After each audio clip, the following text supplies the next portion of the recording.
இன்றைய வசனம் தியானத்தின் தலைப்பு. என் வேதத்தின் மகத்துவங்களை அந்நிய காரியமாக எண்ணினார்கள். ஓசியா 8ஆம் அதிகாரம் 12ஆம் வசனம். என் வேதத்தின் மகத்துவங்களை அவர்களுக்கு எழுதி கொடுத்தேன், அவைகளை அந்நிய காரியமாக எண்ணினார்கள். வேதத்தின் மகத்துவம் என்பது ஆண்டவர் நமக்கு கொடுக்கிற வெறும் கட்டளைகள் மட்டுமல்ல, அவருடைய பிள்ளைகளாகிய நம்மேல் ஆண்டவர் வைத்த அன்பு நிமித்தம் நாம் நன்றாக இருக்க வேண்டும் என்று நம்மை வழிகாட்டவும் நம்மை வழிநடத்தவும் ஆண்டவர் கூறுகிற அறிவுரைதான் இந்த வேத வசனங்களாகும்.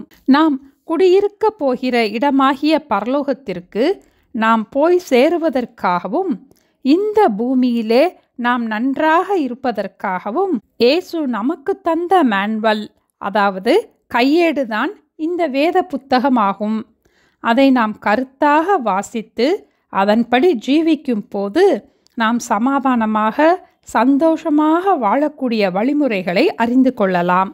சாதாரணமாக எந்த ஒரு பொருளை நாம் வாங்கினாலும் அதை சரியானபடி உபயோகித்து அதனுடைய முழு பலனையும் நாம் பெற்றுக்கொள்ள அந்த பொருளை உபயோகிக்கும் முன் அந்த மேன்வலை வாசிப்பது நம்முடைய வழக்கமாகும். பல ஆண்டுகளுக்கு முன்பாக அதிக வெயிலுள்ள இடத்தில் வாழ்ந்த ஒரு குடும்பத்தினர் ஏசி வாங்க ஆசைப்பட்டார்கள். ஏசி வாங்கின அன்று இரவே அந்த ஏசி மெக்கானிக் வந்து அதை இன்ஸ்டால் பண்ணிவிட்டு அதை உபயோகிக்கிற முறையையும் அந்த வீட்டாருக்கு எடுத்து கூறினார். பின் ஏசியை ஆன் பண்ணி கொடுத்துவிட்டு சென்று விட்டார். அந்த ஏசி ஆன் பண்ணினபடியே இருந்ததால் அப்படியே எல்லோரும் நன்றாக தூங்கிவிட்டார்கள். அடுத்த நாள் மதியம் அதிக வெயில் இருந்ததால் வெளியே இருந்து வந்தவுடன் வீட்டிற்குள்ளே போய் ஏசி ஸ்விட்சை ஆன் பண்ணினார்கள். ஏசி ஃபேன் மோடில் இருந்ததால் குளிர்ந்த காற்று வரவில்லை. உடனே அந்த குடும்பத்தினர் கோபத்துடன் அந்த ஏசி வாங்கின கடைக்கு ஃபோன் பண்ணினார்கள். அந்த நாட்களில் லேண்ட்லைன் ஃபோன் தான் இருந்தது. அந்த கடை ஓனரும் வெளியூருக்கு சென்றதால் 2 நாட்கள் கடையை திறக்கவில்லை. இந்த வீட்டிலுள்ள எல்லோரும் அந்த ஓனர் நம்மை ஏமாற்றி விட்டார், சரியில்லாத ஏசியை நமக்கு கொடுத்து விட்டார், ஃபோன் பண்ணியும் எடுக்கவில்லை என்று பல காரியங்களை பேசி மிகவும் வருத்தப்பட்டார்கள். 2 நாட்கள் கழித்து ஃபோன் பண்ணின போது அந்த ஓனர் வீட்டிற்கு வந்தார். எப்படி உபயோகித்தீர்கள் என்று எல்லா விவரங்களையும் கேட்டார். பின் கூல் மோடை நீங்கள் ஆன் பண்ணவில்லை என்று கூறி கூல் மோடை ஆன் பண்ணினார். உடனே ஏசியிலிருந்து குளிர்ந்த காற்று வர ஆரம்பித்தது. இதற்காக இவ்வளவு வருத்தப்பட்டீர்களா? உங்கள் கையில் இருக்கும் மேன்வலை வாசித்திருக்கலாமே என்று கூறினார். இதை கேட்டதும் அந்த குடும்பத்தினர் மிகவும் வெட்கப்பட்டார்கள். இதுபோல நம்முடைய வாழ்க்கையிலும் பல காரியங்களில் நாம் சிக்குண்டு தவிக்கிறோம், புலம்புகிறோம், நம்முடைய சமாதானத்தையே இழந்து விடுகிறோம். நாம் சமாதானத்தோடு ஜீவிக்க நமக்கு வழிகாட்டுகிற மேன்வல் தான் இந்த வேத புத்தகம்.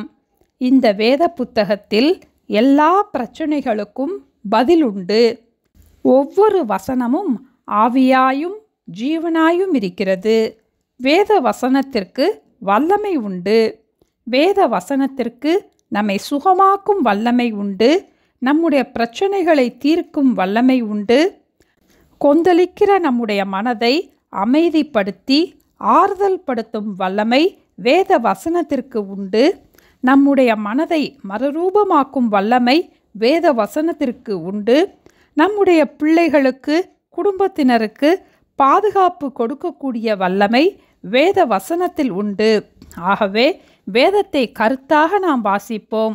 அன்று இஸ்ரவேல் ஜனங்கள் ஆண்டவர் எழுதி கொடுத்த வேதத்தை அந்நிய காரியமாக எண்ணினார்கள் என்று இந்த வசனத்தில் நாம் வாசித்தோம். எரேமியா தீர்க்கதரிசி ஆண்டவருடைய வார்த்தைகள் தனக்கு கிடைத்தவுடன் எப்படி செயல்பட்டார் என்று எரேமியா 15ஆம் அதிகாரம் 16ஆம் வசனத்தில் நாம் வாசிக்கிறோம்.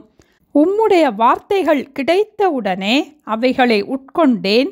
உம்முடைய வார்த்தைகள் எனக்கு சந்தோஷமும் என் இருதயத்துக்கு மகிழ்ச்சியுமாயிருந்தது.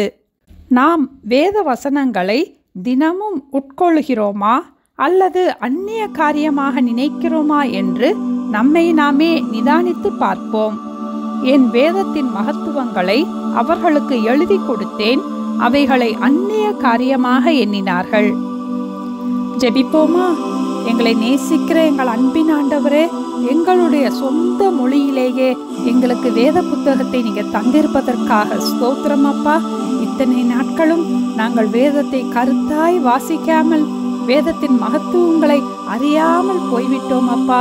இனியாவது நாங்கள் வேதத்தை கருத்தாய் வாசிக்க, வேதத்தில் கூறப்பட்ட எல்லா ஆசீர்வாதங்களையும் எங்களுடைய வாழ்நாளிலே சுதந்தரிக்க எங்களுக்கு உதவி செய்ய வேண்டுமாய் இயேசுவின் நாமத்தில் ஜெபிக்கிறோம் பிதாவே. ஆமேன். Thank you. Have a blessed day.